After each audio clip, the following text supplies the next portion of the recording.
Voz é meio, palavra é mensagem, sem a qual a voz fica sem sentido. O Grupo Imagem e Credibilidade e a Companhia da Voz se uniram para levar até você comunicação integrada, credibilidade da voz.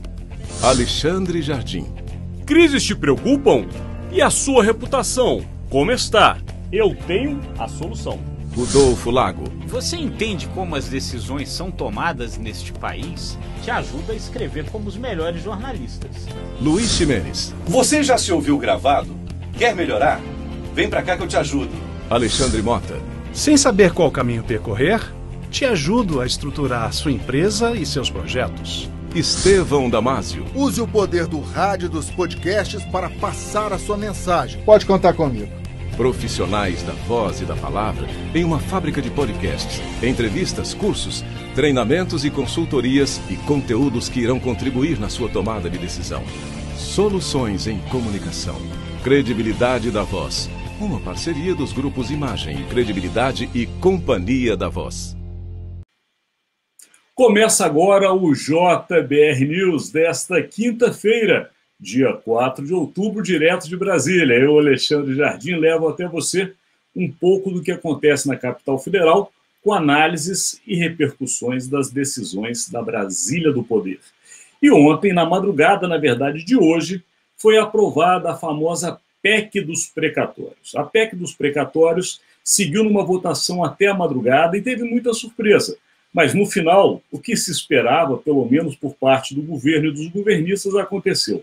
A PEC foi aprovada, e foi aprovada por um placar muito apertado para o governo, porque a aprovação foi de 312 votos contra 144.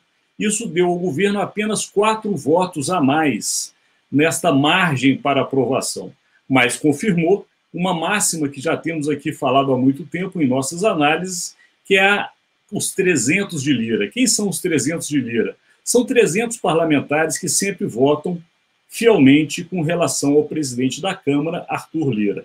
Ele tem mostrado esse placar desde a sua eleição e foi mantido agora, inclusive no momento que o governo está tendo muita dificuldade na sua força de aprovação dentro do Congresso Nacional, já nas duas casas, Câmara e Senado. Mas a Câmara, que sempre foi a fiel da balança para o governo, mostrou mais uma vez que o governo pode contar com ela, ainda que tenha muitas surpresas. Isso porque a votação, só para vocês terem uma ideia, seguidor e seguidora, tiveram a aprovação para o governo, juntamente com os partidos aliados, de partidos ditos de oposição, inclusive o PDT de Ciro Gomes, que já até anuncia suspender sua candidatura depois da aprovação ajudada pelos seus colegas de partido, mas não foi só o PDT que ajudou o governo.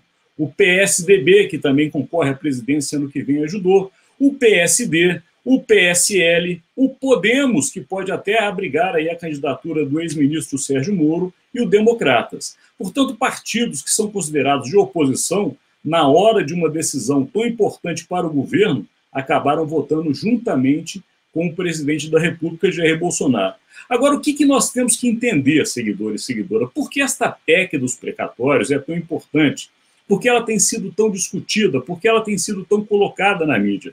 A PEC dos precatórios é um assunto que já deveria ter sido tratado pelo Congresso há muito tempo e trata das dívidas que o governo tem com várias pessoas, não somente indivíduos, mas também coletivamente, sindicatos e, enfim, aposentadorias, pensões, uma série de dívidas que cabe ao governo pagar e o precatório é uma definição que ele pagará.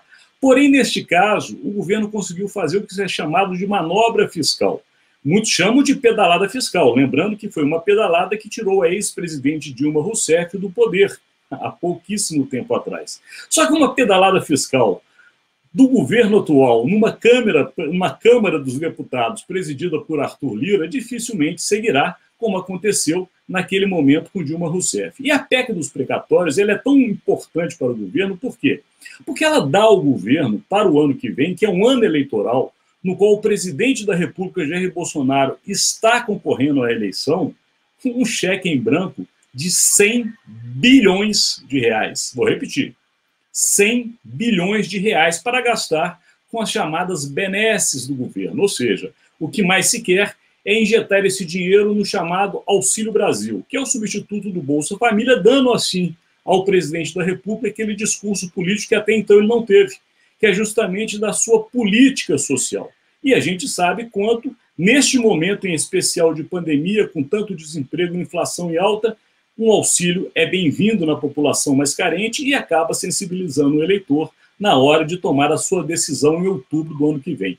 Essa é a importância da PEC dos precatórios, mas ela demonstrou muito, porque ela mostrou que o presidente, ainda que tenha a sua maioria na Câmara, essa maioria tem ficado cada vez menor e a aprovação cada vez mais difícil. Isso porque, para se conseguir essa aprovação da madrugada, o governo teve que negociar novas emendas parlamentares. E aí vem um outro problema, que é o seguinte: como conciliar o orçamento da União com os desejos, sejam de parlamentares, seja do presidente da República, todos disputando a eleição, todos pensando em 2022. O dinheiro é o mesmo. Tem que se descobrir alguém, ou seja, como a gente brinca do cobertor pequeno, tem que descobrir um pé para se cobrir a cabeça. E é dessa maneira que está se pensando o orçamento de 2022, com foco direto nas eleições. E os parlamentares, ainda que de oposição, por que votaram a favor do governo? Porque também disputarão a eleição.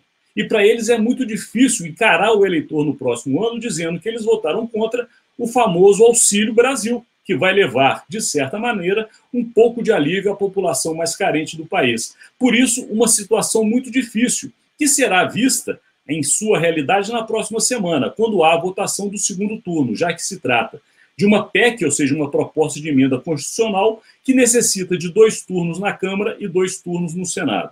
Com isso, passando-se pela Câmara semana que vem, o que já se dá como quase certa, ainda que se tenha algumas negociações a mais relativas às famosas emendas parlamentares, a matéria segue para o Senado. E aí lá temos que ver como vai ser o posicionamento dos senadores. Isso porque o Senado já tem se mostrado, não somente por conta da CPI da pandemia, e também da não ainda votação do indicado do presidente para o Supremo Tribunal Federal, de uma casa que causa mais crises e dificuldades ao governo, que é a Câmara dos Deputados. É o que nós veremos. De qualquer maneira, o assunto está correndo e tudo indica que a PEC dos precatórios, sendo aprovada, de fato o presidente terá aí uma condição muito favorável para trabalhar sua reeleição em 2022 com esse cheque de 100 bilhões de reais. Não é pouca coisa. Tentamos aqui te explicar um pouco do que acontece em Brasília e o que acontece também quando se vê políticos tão empenhados numa votação. A votação é muito voltada para os seus interesses particulares e, obviamente, eleitorais. Esta PEC ela é muito importante para o Brasil, mas, em especial, é mais importante para os políticos. Ficamos por aqui neste comentário de hoje. Lembrando a você que amanhã, sexta-feira, estarei eu e Rodolfo Lago naquele bate-papo de sexta-feira, falando do que foi mais importante na semana, sempre com muita análise, tentando explicar a você um pouco do que acontece na capital federal. Até amanhã, meus amigos.